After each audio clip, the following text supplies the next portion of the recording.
Staff nurse selection ભરતીમાં ગોટાળાના આક્ષેપ લાગ્યા છે અને એની પાછળનું કારણ છે કે જે આન્સર કી જાહેર કરવામાં આવી એ આન્સર કીમાં એક જ પ્રકારનો ક્રમ જોવા મળી રહ્યો છે એબીસીડી અને તેના કારણે આ કોઈ સંયોગ ન હોઈ શકે।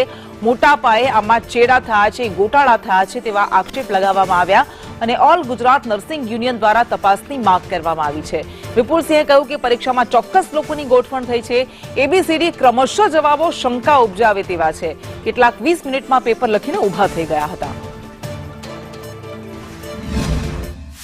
ગત 9/2/2025 ને રવિવારના રોજ લેવાયેલ સ્ટાફ નર્સની પરીક્ષાની જે કાલે આન્સર કી આવી છે તેના જોયા પરથી એવું લાગે છે કે આન્સર કીમાં ક્રમશઃ એબીસીડી આખા 1 થી 100 પ્રશ્નોમાં એ પ્રશ્ન પુસ્તિકા બી, સી અને ડી ચારેમાં સેમ પેટર્ન, એટલે આના ઉપરથી એવું લાગી રહ્યું છે કે ક્યાંક ને ક્યાંક પરીક્ષામાં ગેરરીતિ થઈ છે। અને બીજું, ઘણા વિદ્યાર્થીઓના કહેવા મુજબ અમુક સ્ટાફે જે પરીક્ષાર્થીઓ હતા તેમને 20-25 મિનિટમાં પેપર પૂરું કરીને બેઠેલા હતા। તો એનો મતલબ એવો છે કે 100 પ્રશ્નો હોય તો વાંચતા 1 કલાક જેટલો ટાઈમ લાગી જાય, તો 20 મિનિટમાં પણ પેપર પૂરું કરીને બેઠેલા વિદ્યાર્થીઓના ન્યૂઝ મળેલા છે।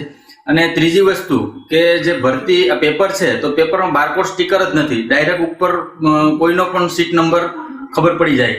તો આ ભરતીમાં ક્યાંક ને ક્યાંક ગેરરીતિ થઈ એવી છે। તો સરકારશ્રીનું ધ્યાન દોરું કે યોગ્ય તપાસ થાય અને પછી જ આનું યોગ્ય નિરાકરણ આવે તેવી આશા રાખું છું।